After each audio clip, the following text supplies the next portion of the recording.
नमस्कार साथियों।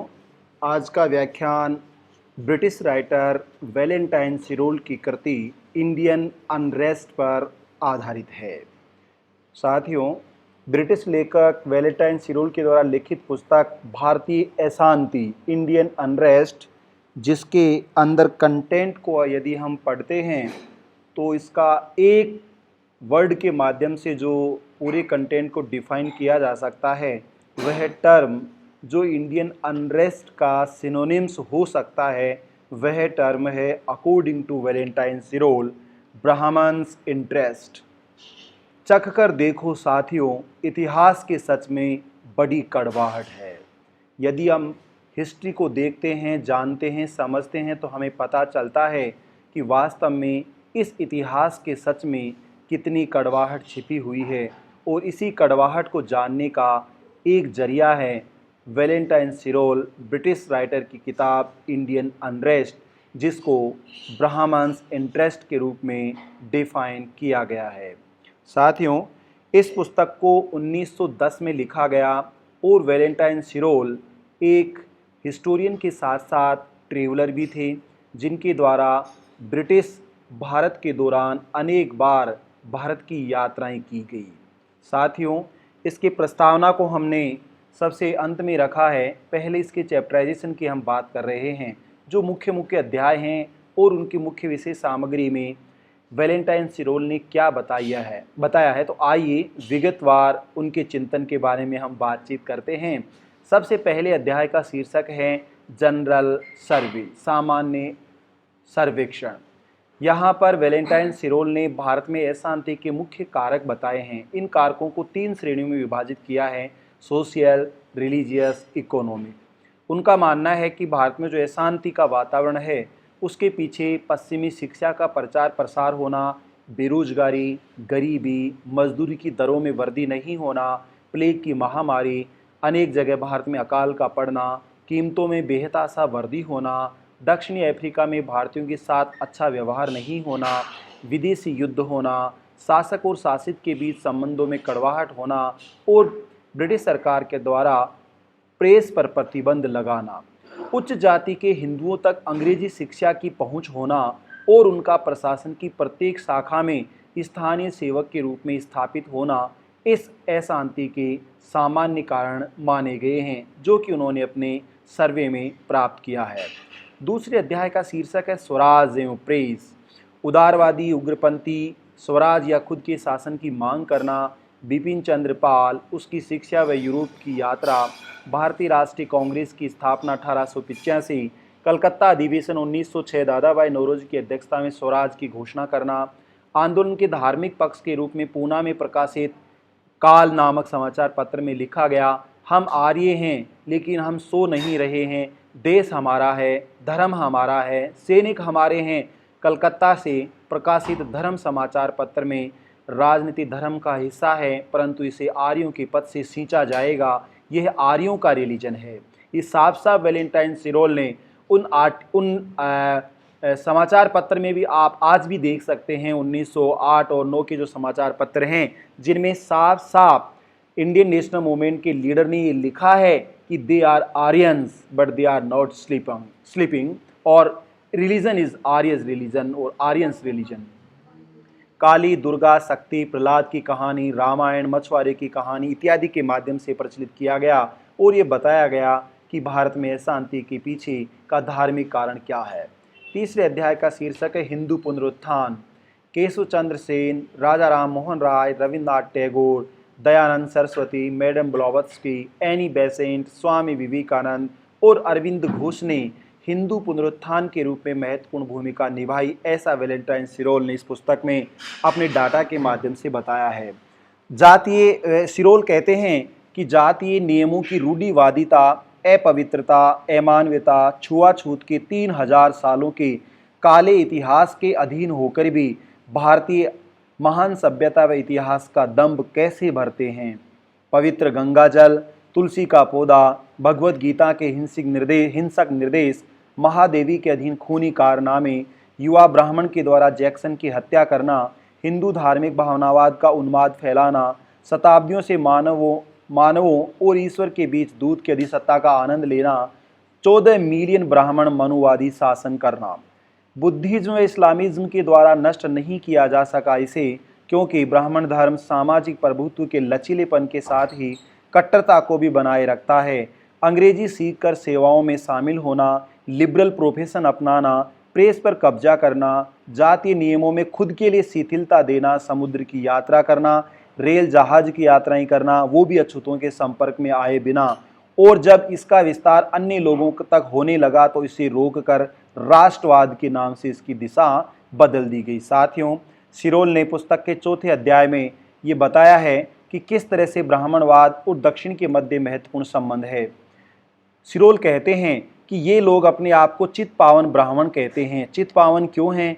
विष्णु के 6वें अवतार परशुराम की संतान अपने आप को कहते हैं और इसका मतलब होता है अग्नि से शुद्ध। मराठा शासन में ये लोग मंत्री मुगल शासन की अपेक्षा स्वहित रक्षा हेतु ब्रिटिशर के पैरोकार बन गए। नाना फडणवीस के समय दक्कन के प्रत्येक कार्यालय में चित पावन या परशुराम के कार्मिक थे। बॉम्बे प्रेसिडेंसी में अंतिम जनगणना के अनुसार 72% पदों पर कब्जा था, जबकि हिंदू जनसंख्या में इनका अनुपात केवल 1/14 भाग था। चित पावन तिलक ने मुझे कहा, यदि मैं भारतीय अशांति के मनोविज्ञान का अध्ययन करना चाहता हूं तो उसके कैरियर का अध्ययन करूं। गणपति उत्सव, गो हत्या विरोध, शिवाजी उत्सव, बालकों की बाल शक्ति पर कब्जा करना, सच में तिलक भारतीय अशांति का बाप या पिता था। महादेव गोविंद रानडे के विपरीत समूह का नेतृत्व किया तिलक ने। तिलक के द्वारा पूना सभा पर कब्जा किया गया, हिंदूवाद को बढ़ावा दिया गया, मुस्लिमों व ईसाइयों के प्रति नफरत फैलाने का काम किया गया। अफजल खान की हत्या का बार बार जिक्र किया गया और उसे उचित ठहराया गया। भगवत गीता की हिंसा का बच्चों के मन पर प्रचार किया गया। यही नहीं, मिस्टर रैंड और आरेस्ट की ब्राह्मण चापेकर बंधुओं के द्वारा हत्या करवाई गई। सूरत विभाजन के लिए वे जिम्मेदार थे। 22 घंटों की बचाव दलील के बावजूद भी पारसी जज दावर के द्वारा तिलक को 6 साल के लिए मांडले जेल भेजा गया। ये कारावास की उनको सजा दी गई, जो कि तिलक के ब्राह्मणवादी चरित्र का सबसे बड़ा सबूत था। 5वां अध्याय कोल्हापुर और पूना की समस्या के बारे में है। 6वें अध्याय में बंगाल में अशांति का जिक्र किया गया है। पुस्तक के 7वें अध्याय में बंगाल विभाजन और उस विभाजन के दौरान व्यवस्था थी, उसका जिक्र किया गया है।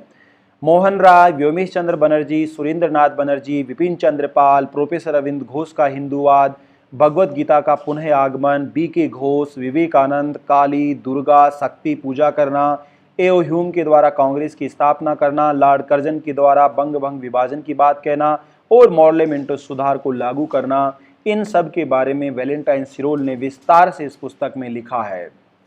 साथियों, 8वें अध्याय में वो सीधे दक्षिण से उत्तर की तरफ जाते हैं, जहां पंजाब और आर्य समाज की बात कही गई है।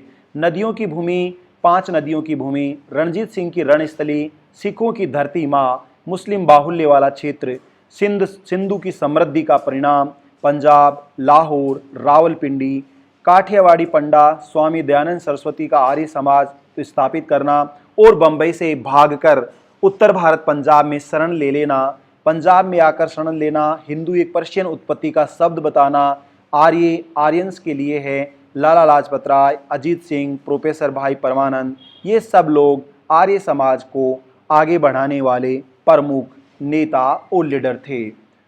पुस्तक का 9वां अध्याय मुस्लिमों की स्थिति का मूल्यांकन करता है और वो कहता है कि मुगल शासन के राज की कल्पना में ही मुसलमान खोए रहते थे। वो मानते थे कि कुव्वत उल इस्लाम और कुतुब मीनार की छाया में नमाज अदा करने से उनका शासन बचा रहेगा, परंतु ऐसा नहीं हुआ। ब्रिटिश प्रशासन में बहुत कम प्रतिनिधित्व मिला उनको। हिंदुओं को देखकर बाद में उन्होंने भी राजनीतिक संगठनों की मांग की, जैसे कि कांग्रेस के पैरेलल उन्होंने मुस्लिम लीग बनाया। सांप्रदायिकता की खाई बढ़ती गई। हिंदू और मुसलमान के बीच अंग्रेजों ने अपने साम्राज्य को सुरक्षित रखने के लिए पारस्परिक खाई को और ज़्यादा गहरा किया। सर सैयद अहमद खान, आगा खान, नवाब मोहसिन उल मुल्क और अमीर अली इस मुस्लिम समुदाय के मुख्य प्रतिनिधि विचारक थे।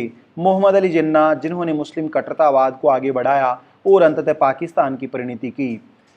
10वां अध्याय फिर से दक्षिण भारत की ओर केंद्रित है और इस बार दक्षिण पठार से विभाजित मद्रास, मैसूर, कोचिन, त्रावणकोर, पूर्वी व पश्चिमी घाट, मालाबार, कोरोमंडल तट, मूलवासी गैर आर्यन लोगों की स्थली, हिंदू राजा, पुर्तगाली प्रभुत्व, उत्तरी भारत से ब्राह्मणों का आयात करना यानी खरीदा जाना, द्रविडियन खून का होना, समृद्धि, ईसाइयों की शरण स्थली माना जाना, पश्चिमी शिक्षा का प्रभावी वर्चस्व होना और सहअस्तित्व धार्मिक स्वरूप, ये सभी दक्षिण भारत की मुख्य सामाजिक और सांस्कृतिक विशेषताएं थी। पुस्तक का 11वां अध्याय भारत के बाहर क्रांतिकारी संगठनों की विवेचना करता है। 12वें अध्याय में भारतीय राष्ट्रीय कांग्रेस की बात कही गई है। 13वां अध्याय कॉन्स्टिट्यूशनल रिफॉर्म्स की बात कहता है। साथियों, 14वां अध्याय डिप्रेस्ड क्लास पर केंद्रित है, वंचित वर्ग। 300 मिलियन हिंदू सामाजिक व्यवस्था में प्रतिनिधित्वहीन थे। 50 मिलियन जनसंख्या वाला यह समुदाय ब्राह्मण धर्म के 4 वर्णों से बाहर था। इसे परिहार या पंचमा के नाम से या 5वीं जाति के नाम से जाना जाता था। 5वीं जाति में न केवल मेला ढोने वाले स्क्वेंजर थे, अपितु स्वीपर, मोची, धोबी, चरमकार, चमार, छाकिल, मगीदा, तेली और चरवाए, इन सब के लगभग 15 मिलियन परिवार थे। लगभग 9 मिलियन इनके अलावा, 15 मिलियन परिवार के अलावा लगभग 9 मिलियन आदिवासी जो सुदूर पहाड़ी क्षेत्र में, जंगली क्षेत्रों में रहते थे, जिनका खुद का विश्वास, जादू टोना, जीवन प्रणाली ब्राह्मण धर्म से अलग था। सामाजिक व्यवस्था में आदिवासी पंचमा से थोड़ा नीचे माने जाते थे। मेरा व्यक्तिगत अनुभव देखा कि जब मैं एक बांध से गुजर रहा था तो पीठ के पीछे झाड़ू बांधने वाला व्यक्ति भागकर पेड़ के पीछे छिप गया। कुछ देर बाद मैंने देखा कि एक ब्राह्मण बांध के दूसरे छोर पर पहुंचा तो इस बार भी पंचमा भागकर झाड़ी के पीछे छिप गया। ये मेरा व्यक्तिगत अनुभव और पर्यवेक्षण था। मैंने देखा कि कोर्ट में उस समय ब्राह्मण जज जब फैसला सुनाता था या सुनवाई करता था तो पंचमा या 5वीं जाति के व्यक्ति को जज के कटघरे से 100 यार्ड्स दूरी पर रखा जाता था और वह सीधा जज को अपने प्रश्नों का जवाब नहीं दे सकता था, अपितु मध्य में जो स्वीपर होते थे, गार्ड होते थे, वो उससे जवाब लेते और फिर जज को सुनाते थे। ये साथियों मेरा व्यक्तिगत ऑब्जर्वेशन था। Depressed class in British India under the rule of Brahmanism Hindu. 15वां अध्याय रियासतों पर केंद्रित है।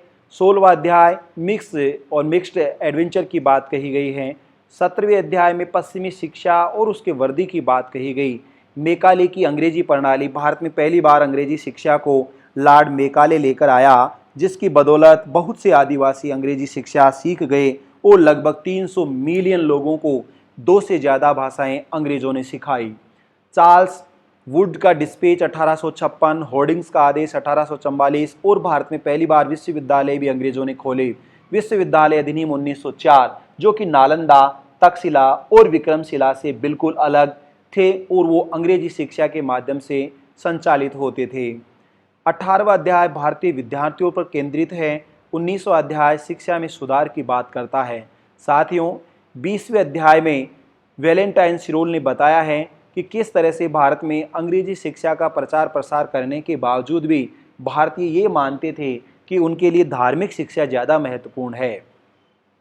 जहां ब्रिटिश शिक्षा प्रणाली विज्ञान साहित्य पर केंद्रित थी, जिसे कलकत्ता विश्वविद्यालय कुलपति मुखर्जी ने राज्य और जन कल्याण को उदित करने वाली नीति कहा, परंतु तथ्य यह है कि रिलीजन भारतीयों के जीवन में या मूल घटक है जो जन्म से मृत्यु तक जीवन को नियंत्रित करता है। प्रत्येक भारतीय के दैनिक जीवन की प्रत्येक सामान्य क्रिया रिलीजन से प्रभावित और संचालित होती है। इसकी डिग्री भी जाति से तय होती है। ऐसे धार्मिक निर्देश माता पिता को स्कूल व महाविद्यालयों से भी प्रदत्त होते हैं या दिए जाते हैं। हिंदू लोग चाहते हैं कि बच्चे माता पिता और गुरु की गुलामी करते रहें। प्राथमिक शिक्षा के इस समय लगभग 85,000 विद्यालय कार्यरत थे। कहने का मतलब है कि बच्चों को स्वतंत्र सोचने और विचार करने का अवसर नहीं दिया जाता, अपितु जो माता पिता और गुरु की सत्ता होती है उसी सत्ता के अधीन वो चाहते हैं कि उनके बच्चे उसे चैलेंज नहीं करें और प्रश्न नहीं करें, सवाल नहीं करें। ये भारतीय शिक्षा में धार्मिक उन्माद का सबसे नकारात्मक नज़रिया था। साथियों, इन अध्यायों के अलावा वैलेंटाइन सिरोल की जो ये पुस्तक है उसे इंट्रोडक्शन के रूप में अल्फ्रेड सी लॉयल के द्वारा डिफाइन किया गया है।